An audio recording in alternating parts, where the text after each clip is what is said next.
The rain poured relentlessly over the empty streets, turning the city into a blur of neon reflections and shadows. In a narrow alley, half hidden by the darkness, a body lay sprawled across the wet pavement, lifeless eyes staring at the night sky. The flicker of a police flashlight danced over the scene, revealing the victim's designer suit soaked through, a single watch glinting ominously under the dim light. Detective Roy crouched nearby, his trench coat dripping, cigarette smoldering but untouched, eyes scanning every detail with the precision of a hawk. He didn't flinch at the sight of death. This was his world, and he thrived in its chaos. The alley smelled of rain, smoke, and something metallic blood. A police officer whispered nervously beside him, It's Mr. Callahan, sir, the businessman." Roy nodded, taking in the scene without speaking, letting the tension build. Every clue, every shadow, every faint footprint mattered, and he knew that in the next few minutes, the city's secrets would start to whisper. Somewhere in the darkness, the murderer had left behind a trail, subtle yet deliberate, and Roy's mind raced, already piecing together the puzzle. He lit his cigarette finally, exhaling slowly, the smoke curling around his face like a halo of focus. "Crime doesn't wait for convenient times," he muttered to himself, eyes narrowing, "and neither do I." The camera pulled back, showing the alley swallowed by night, rain pounding the cobblestones, as the first hints of a mystery that would grip the city unfolded, promising danger, deception, and a detective who never missed a detail. Detective Roy stood under the flickering streetlight, watching the rain-slicked alley for any overlooked detail. The body of Mr. Callahan, the city's prominent businessman, lay untouched by the crowd gathering behind the police tape. Roy crouched down, examining the victim's watch. It wasn't broken, but someone had etched a strange symbol onto the metal, a tiny triangle with an intersecting line, subtle enough to be missed by anyone else. He made a note in his leather-bound notebook, the faint glow of the flashlight reflecting in his intense eyes. Nearby, muddy footprints led toward an abandoned warehouse across the street, partially hidden by shadows. "Looks like our guy didn't run far," Roy muttered, voice low, almost to himself, before heading toward the warehouse, every step careful, calculated. At the warehouse, the door creaked as he pushed it open, revealing a damp interior filled with crates and the faint scent of mold. Footprints continued inside, leading to a broken window. A discarded cigarette, but lay near the corner, soaked but still recognizable. Roy bagged it as evidence, noting the brand something not common around this part of town. He flicked his eyes across the room, noticing scuff marks along the floorboards. Someone had been in a hurry. The sound of distant sirens outside reminded him the city never slept, but criminals thought they could hide. By mid-morning, Roy was in the interrogation room, facing Mr. Callahan's business partner, Greg Holden. Greg appeared calm, too calm, sipping his coffee with a faint smirk. "We were in a meeting all night," Greg said smoothly. "I left after midnight. You can check security footage."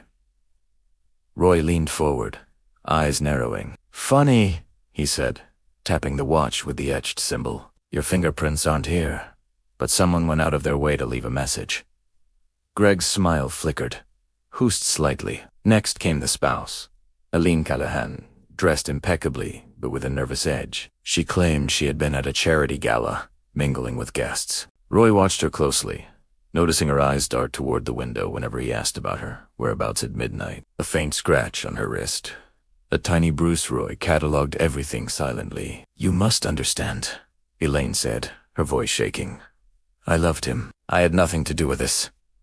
Roy didn't answer. "I really did," he just observed. Later, he revisited the crime scene in daylight, taking in details he hadn't noticed before. The muddy footprints didn't match Greg or Elaine. They were large, heavy, almost deliberate. Nearby, a witness had reported seeing a black car idling near the alley. Around the estimated time of death, Roy followed that lead, tracing the license plate to a car registered to a stranger with ties to a local underground syndicate known for contract hits. A pattern merged the symbol on the watch, the type of car, even the choice of murder scene now, pointing to someone meticulous, someone who wanted attention but also wanted to control the narrative. By late afternoon, Roy had the pieces laid out on a whiteboard in his office. The suspects, the alibis, the clues. and the subtle inconsistencies, the scuff marks, the footprint sizes, the brand of cigarette, the symbol day, all formed a trail leading to the stranger. Roy knew confrontation was the final step. He called in the black car's owner under a pretense, telling him there was new evidence linking him to the murder scene. The man walked in, tense, trying to appear casual. "We know about the contract," Roy said quietly. The man's eyes widened, a bead of sweat tracing his temple. "You don't understand. I was hired," he confessed. B. Holden. He wanted him gone before the audit exposed him. Roy didn't flinch. He had anticipated this moment. "You made a mistake thinking you could hide," he said, standing tall. Police officers moved in, handcuffing the man as he continued babbling. Outside, the rain had stopped, but the streets remained wet, glistening under the city lights. Roy returned to the alley where it all began, crouching to examine the faint marks left behind. Everything was finally making sense. The murder wasn't random. It was carefully planned, executed, and framed. Justice had a path now, and Roy had walked it from start to finish. As the camera panned out, Roy lit a cigarette, smoke curling around his stern face. "Crime leaves footprints. You just have to know where to look," he muttered, watching the city hum with life around him. A passerby, unaware of the night's dark events, hurried past, while Roy's eyes remained sharp, scanning, always observing. The mystery was solved, but in his world, he knew there would always be another shadow waiting to be uncovered. Detective Roy stood in the alley where it all began. Rain now just a faint drizzle, puddles reflecting the city lights. The case was closed, the murderer caught, the motive exposed, and justice quietly restored. Roy flicked his cigarette into the water, the tiny spark disappearing instantly. "Crime leaves footprints. You just have to know where to look," he muttered, eyes scanning the empty street one last time. The city hummed around him, oblivious to the chaos that had just unfolded in its shadows.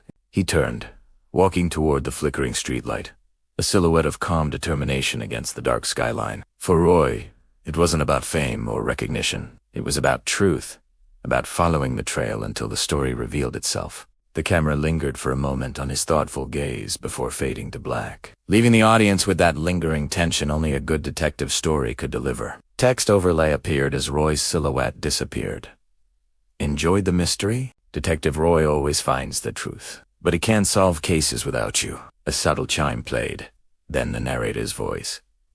"If you loved this story, hit the like button, subscribe for more thrilling mysteries, and comment below what clue do you think gave Roy the edge." Another quick flash showed. Your thoughts might just inspire the next case. The screen faded completely to black, leaving viewers with a sense of suspense, accomplishment, and excitement for what Detective Roy would tackle next.